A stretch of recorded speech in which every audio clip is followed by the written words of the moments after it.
لیکن ایک بھی اسرائیلی ان میں نہیں مرا تھا۔ ہاں، ایک شہری ضرور، فلسطینی شہری ضرور مارا گیا تھا، وہ بھی اس طرح کے ایک میزائل جو کہ اسرائیلی نظام نے، آئرن ڈوم نے ناکارہ بنا دیا تھا، اس کا ملبہ جب نیچے گرا تو ایک فلسطینی نوجوان اس ملبے کی زد میں آ کر شہید ہو گیا۔ اس کے علاوہ اسرائیل میں کوئی جانی نقصان نہیں ہوا۔ اور پہلے روز بھی اسرائیل نے یہ حملے کیے ہیں، حیفا پر حملہ کیا ہے، تل ابیب پر حملہ کیا ہے، لیکن ان حملوں میں بلڈنگیں تباہ ہوئی ہیں، نقصان ہوا ہے، لیکن لوگ نہیں مرے۔ یہ بیت الشمس میں پہلا واقعہ ہے کہ یعنی اسرائیلی فوجی مرے۔ اور ایران کے میزائل کل بیت الشمس کے علاوہ اشکلان، یعنی وہ پرانا شہر جو ہے نا، جس کو اسقلان ہمارے مسلمانوں کے لٹریچر میں اسقلان لکھا جاتا ہے، جو اس کا اصل عربی نام ہے، جس کو انہوں نے ہیبریو شکل دے دی ہے، اشکلون کر دیا ہے، وہاں بھی میزائل ہٹ ہوئے ہیں، لیکن کوئی نقصان نہیں ہوا۔ ایران نے پہلی مرتبہ ایک بڑی کارروائی یہ کی ہے کہ امریکہ کے جہاز جو خلیج عمان کے پاس کے علاقے میں لنگر انداز ہے، ابراہیم لنکن، اس پر 4 میزائل پھینکے ہیں، لیکن وہ میزائل وہاں جہاز تک نہیں پہنچے۔ اور خبر یہی ہے کہ میزائل جہاز تک نہیں پہنچے، لیکن یہ کسی خبر میں نہیں بتایا گیا کہ وہ میزائل جہاز تک کیوں نہیں پہنچ سکے۔ اگر امریکی سسٹم نے انہیں ناکارہ بنایا ہوتا تو اس کی خبر آتی۔ اس کا مطلب یہ ہے کہ وہ امریکہ نے ان کو ناکارہ نہیں بنایا، بلکہ وہ میزائل رینج اپنی پوری نہیں کر سکے کسی ٹیکنیکل خرابی کی وجہ سے، یا ان کی وہ جو پریسائز موومنٹ کا ایک ٹارگٹ دیا جاتا ہے میزائلوں کو سافٹ ویئر کے ذریعے، وہ پورا نہیں دیا گیا، اور وہ میزائل امریکی جہاز سے کچھ کلومیٹر کے فاصلے پر گر گئے، یعنی کچھ کلومیٹر دور گر گئے اور جہاز کو ہٹ نہیں کیا۔ البتہ پرسوں جو ایران نے حملہ کیا تھا بحرین کے امریکہ کے 5ویں بحری بیڑے کے ہیڈ کوارٹر کی عمارت پر، تو اس وقت تو کوئی رپورٹ نہیں دی گئی، لیکن اب امریکہ نے اعتراف کیا ہے کہ 3 امریکہ کے 3 فوجی اس حملے میں مارے گئے ہیں اور کچھ زخمی ہوئے ہیں۔ یہ پہلی کیجولٹی ہے امریکہ کی جس کا اس نے اعتراف کیا ہے۔ اس کے علاوہ ابھی تک امریکہ کا کوئی نقصان نہیں ہوا، لیکن گلف میں ایران جو کچھ کر رہا ہے اس کے بڑے اثرات ہوں گے۔ مثلا کہا تو یہ جا رہا ہے کہ گلف میں ایران امریکہ کے اڈوں پر حملے کر رہا ہے، لیکن ایک مقام کو چھوڑ کر باقی جتنے بھی حملے کیے گئے ہیں وہ ان ممالک کے شہری علاقوں پر کیے گئے ہیں، پوش علاقوں پر کیے گئے ہیں، سڑکوں اور بازاروں پر ایران کے میزائل گرے ہیں، امریکی اڈوں پر کوئی میزائل فائر نہیں کیا گیا۔ اور قطر میں بھی ہلاکت ہوئی ہے، اور امارات میں 3 افراد مزید مارے گئے ہیں، اور جبکہ امارات کے دبئی ایئرپورٹ کو، قطر کے ایئرپورٹ کو میزائلوں سے ہٹ کیا گیا اور نشانہ بنایا گیا۔ اور امارات کی صورتحال یہ ہے کہ وہاں نہ صرف ایئرپورٹ بلکہ ان کی جو پوش سوسائٹیز ہیں، جو دنیا کی سب سے مہنگی رہائشی اسکیمیں ہیں، وہاں ایران کے میزائل مسلسل گرے ہیں، اور ان علاقوں سے لوگوں کا انخلا ہوا ہے۔ وہ لوگ بھاگ کر کہاں گئے ہیں پتہ نہیں چل رہا، ظاہر ہے وہ امارات ہی کے اندر کسی دوسرے شہر میں پناہ گزین ہو گئے ہوں گے۔ اس وقت دبئی کا علاقہ سنسان اور ویران ہے، اور قدرت کا نظام دیکھیے کہ کس طرح کچھ دوسری چیزوں کے ذریعے تباہ ہو جاتی ہیں۔ دبئی جنت شداد تھی اس دور کا، اور جہاں دنیا بھر کی سب سے زیادہ برائیوں کی جو پخت و پز ہوتی تھی وہ دبئی میں ہوتی تھی، اب دبئی اس جنگ کی وجہ سے اجڑ رہا ہے، اور مجھے نہیں لگتا کہ جنگ ختم ہونے کے بعد دبئی اپنی سابقہ شان و شوکت پر واپس آ سکے گا۔ تو یہ جنت شداد کم سے کم ہم یہ کہہ سکتے ہیں کہ جزوی طور پر اجڑ رہی ہے۔ اچھا، اب ہم بات کرتے ہیں یہ ایران میں خامنائی کی وفات کے بعد۔ پہلے یہاں تھوڑا سا دلچسپ معاملہ دیکھ لیجئے کہ کس طرح انہوں نے، ایرانی حکومت نے اس دعوے کو جھٹلایا کہ خامنائی مارے گئے ہیں۔ رات کو غالباً 2:30 بجے کے قریب ایران کی گورنمنٹ کا ایک اعلان آیا کہ علی خامنائی زندہ ہیں، اور وہ چند منٹ کے اندر قوم سے خطاب کرنے والے ہیں تاکہ امریکی اور صہیونی پروپیگنڈے کو ختم کیا جا سکے جو وہ ان کی موت کے حوالے سے کر رہے ہیں۔ اور اس کے واقعتاً چند منٹ بعد خامنائی صاحب نے خطاب کیا، اور وہ خطاب بتا رہا تھا، اس سے صاف پتہ چل رہا تھا کہ یہ خطاب امریکہ اور اسرائیل کے حملے کے بعد کا ہے، اور خامنائی صاحب زندہ سلامت ہے۔ لیکن اس وقت لوگوں نے یہ کہا کہ یہ AI کے ذریعے گڑبڑ کی گئی ہے، یعنی خطاب کی ویڈیو اصلی ہے، کسی پچھلے موقع کی خطاب کی ویڈیو ہے، اس اصلی ویڈیو میں خامنائی کی آواز کو ڈب کر کے اس طرح چلایا گیا ہے کہ یہ پتہ چلے کہ یہ امریکہ اور اسرائیل کے حالیہ حملے کے بعد کا خطاب ہے۔ اس خطاب پر پھر خاصا جشن منایا گیا سوشل میڈیا پر ایرانین پرو رجیم حلقوں کی طرف سے کہ خامنئی زندہ ہے، امریکہ کا پروپیگنڈا جھوٹا ہے۔ لیکن اس کے ٹھیک 1 گھنٹے کے بعد ایران کی حکومت نے سرکاری ٹیلی ویژن پر یہ اعلان کر دیا کہ خامنئی صاحب مارے جا چکے ہیں۔ اب اگر 1 گھنٹے کے بعد یہ اعلان کرنا ہی تھا تو اس سے پہلے یہ 2 جھوٹ کے ڈرامے کرنے کی، رچانے کی کیا ضرورت تھی؟ تو اس سے بھی پتہ چلتا ہے کہ ایران کی جو اس وقت باقی ماندہ قیادت ہے، صفِ اول کی ساری قیادت ماری جا چکی ہے، اور اب جو موجودہ قیادت ہے وہ رات کنفیوز تھی کہ خامنئی صاحب کی وفات کا اعلان کیا جائے یا کہ عوام کو یہ بتایا جائے کہ نہیں وہ زندہ ہے۔ تو یہ قوت فیصلہ میں کمی ان کی پریشانی کا اظہار ہے۔ اچھا، دوسری طرف خامنئی صاحب کی وفات پر ایران کے اندر سوگ منایا گیا، 40 روزہ سرکاری سوگ کا اعلان کیا گیا ہے۔ بہت بڑی تعداد میں لوگ سڑکوں پر نکلے ہیں، خاص طور پر تہران میں اور قم میں، اور انہوں نے خامنئی صاحب کے حق میں نعرہ بازی کی ہے۔ لیکن وہی ایران کے تمام شہروں میں جو جشن منایا گیا ہے خامنئی صاحب کی وفات پر، وہ جشن ان سوگ والی تقریبات سے زیادہ بڑا تھا۔ ایران کا کوئی شہر نہیں تھا اور کسی شہر کا کوئی محلہ نہیں تھا، کوئی سڑک نہیں تھی جہاں لوگ ناچتے گاتے اور سیٹیاں بجاتے اور وہ آتش بازی کرتے ہوئے نہ نکلے ہوں۔ ایران میں اس سے پہلے اتنا بڑا جشن شاہ ایران کی حکومت کے خاتمے پر بھی نہیں منایا گیا تھا جتنا جشن کل منایا گیا۔ تو اس سے پتہ یہ چلتا ہے کہ وہ چھتری ہٹ گئی ہے جس نے ایک بھرم قائم کر رکھا تھا کہ ایران کی قیادت کی گرفت عوام پر بہت زیادہ ہے۔ اب وہ گرفت ٹوٹ رہی ہے۔ ضمنی طور پر میں یہ بھی بتا دوں کہ شام میں بھی ایسا ہی جشن منایا گیا۔ دمشق سمیت تمام بڑے شہروں کی مساجد پر چراغاں کیا گیا، تکبیرات بلند کی گئیں اور آتش بازی کی گئی اور مٹھائیاں تقسیم کی گئیں اور لوگوں نے نوافل بھی پڑھے اور سڑکوں پر بھی آئے، اس لیے کہ شام وہ ملک ہے کہ جس کے 10 لاکھ شہری خامنئی صاحب کے حکم پر قتل کیے گئے۔ یہ مسلمانوں کی تاریخ کا ایک سب سے بڑا قتل عام، یعنی جو اتنی مدت میں قتل عام ہوا، یہ اس کو ہم سب سے بڑا قتل عام کہہ سکتے ہیں۔ اتنا بڑا قتل عام ماضی میں اس سے پہلے شاید ہی کبھی ہوا ہو کہ 10 لاکھ شامی مسلمان مارے گئے۔ اور اس سے پہلے شامیوں نے جشن منایا تھا جب قاسم سلیمانی مارا گیا تھا، کیونکہ قاسم سلیمانی وہ آدمی تھا جس نے شام کے سب سے بڑے شہر الیپو یعنی حلب میں لاکھوں مسلمان، 1 لاکھ کے قریب مسلمان اس نے کھڑے ہو کر قتل کروائے تھے۔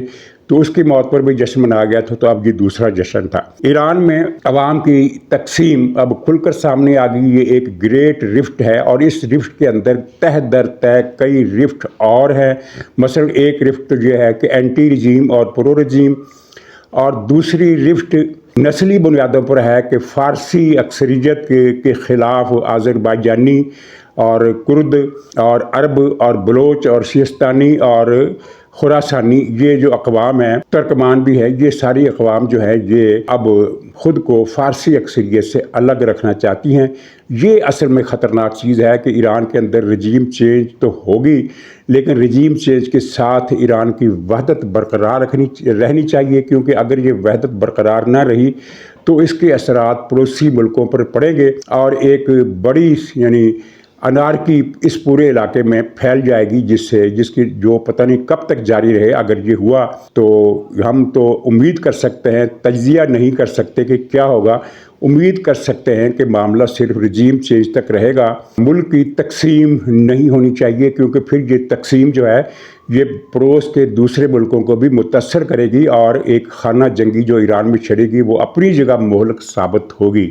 اچھا، پاکستان میں نے دیکھا کہ کچھ چینلز، کچھ ذرائع بتا رہے ہیں کہ خامنئی صاحب بڑے درویش اور سادہ زندگی گزارنے والے اور پتہ نہیں کیا، حالانکہ جتنی پرتعیش زندگی وہ گزارتے تھے اتنی پرتعیش زندگی شاہ ایران کی بھی نہیں تھی۔ جو کمپلیکس ان کا تباہ کیا گیا ہے خامنئی صاحب کا، اس کی آپ تصویریں دیکھیں، نیٹ پر موجود ہیں۔ وہ ایک شاہی محل میں رہتے تھے اور ان کی دولت کا اندازہ، یہ کوئی خفیہ رپورٹ نہیں ہے، یہ دنیا کے تمام میڈیا ہاؤسز پر یہ خبر چلتی رہی ہے اور موجود ہے کہ خامنئی صاحب کے ذاتی اثاثوں کی مالیت تو 200 ارب ڈالر ہے۔ 200 ارب روپے نہیں، 200 ارب ڈالر۔ تو 200 ارب ڈالر کو آپ روپوں میں تقسیم کریں تو یہ کتنے بنتے ہیں؟ یہ تقریباً 600 خرب روپے بنتے ہیں، اور یہ ان کے اثاثوں کی مالیت تھی۔ اور ان کے بیٹے مجتبیٰ وہ بھی مارا گیا ہے، اس کے اثاثوں کی مالیت بھی 30 ارب ڈالر اس کے اثاثے بھی تھے۔ تو وہ ہونہار بروا تھا، ابھی دولت اس نے اکٹھی کرنا شروع کی تھی، تو فی الحال اس کے پاس 30 ارب ڈالر تھی، اور یہ 30 ارب ڈالر بھی کوئی چھوٹی رقم نہیں ہوتے۔ پاکستان کو IMF سے سالانہ 2 ارب ڈالر ملتے ہیں، یہ صورتحال ہے۔ اور ایسے آدمی کو درویش کہنا، اور یعنی عقل دشمنی تو نہیں کہنا چاہیے، اسے ضمیر دشمنی کہنا چاہیے، اسے بددیانتی کہنا چاہیے کہ ایک ایسے آدمی کو جو سراپا لگژری کی لائف اس نے ایک ایک لمحہ گزارا، جو محلات میں رہتا تھا، اور جس کے کپڑے دنیا بھر میں سب سے زیادہ قیمتی کپڑے اس کے تصور ہوتے تھے۔ اگر آپ نے اس کی فوٹو دیکھی ہو تو اس کی جو عبا، اس کی جو کرتا پجامہ، جو بھی ان کا لباس ہے، وہ اگر آپ دیکھیں اس کی پگڑی، تو آپ کو اندازہ ہو جائے گا کہ یہ کتنی مالیت کا قیمتی کپڑا ہے، اور اس کے گھر میں ساز و سامان کتنا ہے، اور اس کے زیر استعمال گاڑیاں کتنی ہیں اور اس کے بچوں کا طرز زندگی کیسا ہے۔ اور ان کے اثاثے دنیا کے کئی ملکوں میں پھیلے ہوئے تھے، اور سب سے زیادہ تکلیف دہ بات یہ ہے کہ ان اثاثوں کا بڑا حصہ وہ تھا جو خامنہ ای صاحب نے متروکہ املاک پر قبضہ کر کے کیا تھا۔ متروکہ املاک سے مراد یہ کہ جو اقلیتوں کی عمارتیں تھیں، بلڈنگیں تھیں، اثاثے تھے، جائیدادیں تھیں، جن کو ایرانی اسلامی انقلاب کے بعد غیر اسلامی قرار دے کر ان کو منجمد کر دیا گیا تھا، تو وہ بحق سرکار ضبط ہونے کے بجائے وہ خامنہ ای صاحب کے قبضے میں چلے گئی۔ خامنہ ای صاحب نے گویا کہ بندوق یا ڈنڈے کے زور سے ان جائیدادوں پر خود قبضہ کر لیا۔ تو یہ تھی ان صاحب کی درویشی، جس کے یہاں چرچے ہو رہے ہیں۔ تو آخر میں اس بات کا ذکر کہ پاکستان میں سازش کیسے ناکام ہوئی۔ امریکہ کے خلاف، اسرائیل کے خلاف پاکستان میں رد عمل ہمیشہ رہا ہے، اور یہاں عوام کی بھاری اکثریت، اور اگر میں کہوں کہ 90% سے بھی زیادہ اکثریت امریکہ اور اسرائیل کی دشمن ہے۔ اسرائیل کے تو خیر 100% آبادی دشمن ہے۔ امریکہ کا ہم کہہ سکتے ہیں کہ 90% آبادی امریکہ کے خلاف ہے۔ جہاں رد عمل رہا ہے، ایران پر حملے کی حمایت کون جہاں کر سکتا ہے؟ تو جہاں جو مظاہرے ہوئے کل، وہ بالکل قدرتی تھے، خاص طور پر اہل تشیع، کیونکہ ان کے اہل تشیع کی جو بڑی آبادی ہے وہ خامنہ ای صاحب کو مرجع سمجھتی تھی۔ ایک آبادی ایسی بھی ہے اہل تشیع کی جو خامنہ ای صاحب کو مرجع نہیں سمجھتی، وہ آیت اللہ سیستانی کو مانتی ہے، جو عربستان کی حد تک خامنہ ای صاحب سے بڑے لیڈر مانے جاتے ہیں۔ لیکن جو بھی ہے، تو یہ ایک رد عمل تو فطری تھا، جلوس انہوں نے نکالے، مظاہرے کیے، بالکل ٹھیک کیا، لیکن پلاننگ یہ تھی کہ پاکستان میں وہ کام جو PTI نہیں کر سکی، جو TTP نہیں کر سکی، کل ایک موقع مل گیا ہے تو اس کو استعمال کیا جائے، اور عوام کو بڑی تعداد میں سڑکوں پر لا کر پورے ملک میں ایک انتشار، بلکہ خانہ جنگی کی فضا بنا دی جائے۔ اور اس کا سب سے زیادہ زور رہا گلگت کا جو علاقہ ہے، سکردو شہر، وہاں ان لوگوں نے وہ اقوام متحدہ کا کشمیر مشن نظر آتش کر دیا۔ تو اسی سے آپ اندازہ لگا لیجئے کہ یہ بھارتی پراکسی تھی جس نے وہاں حملہ کیا۔ وہاں جو مظاہرہ ہوا اس کی میں بات نہیں کر رہا ہوں، مظاہرہ تو بے شک وہاں کے عوام نے کیا، لیکن اس مظاہرے میں اس بھارتی ایرانی پراکسی کے لوگ شامل ہو گئے۔ وہاں انہوں نے UNO کا دفتر نظر آتش کیا، پاکستان کی سرکاری عمارتیں نظر آتش کی، اور وہ جو ایک رورل ترقی کا آغا خان کا ایک منصوبہ ہے اس کو بھی نظر آتش کیا۔ خاصی بڑی تعداد میں انہوں نے تباہی مچائی، لیکن بہرحال حالات پر قابو پا لیا گیا۔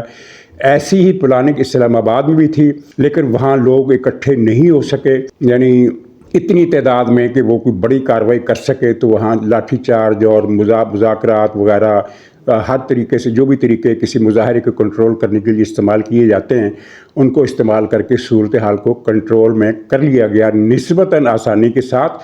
اگر وہاں ہزاروں کا مجمع ہو جاتا تو صورتحال مشکل ہو جاتی۔ اسی طرح لاہور میں تو خیر کچھ خاص نہیں ہوا، یہاں کونسل خانے کے باہر ایک مظاہرہ ہوا جو منتشر ہو گیا، لیکن ایک صاحب نے وہاں کونسل خانے پر ایک پٹرول بم پھینک دیا، اسے پکڑ لیا گیا، یعنی لاہور میں بالکل امن رہا۔ کراچی میں چند 100 لوگ اس لابی کے آئے اور انہوں نے امریکی کونسلیٹ پر حملہ کر دیا۔ اب سفارت خانوں پر، سفارتی عمارتوں پر حملہ کرنا وہ کسی جگہ بھی جائز تصور نہیں کیا جا سکتا۔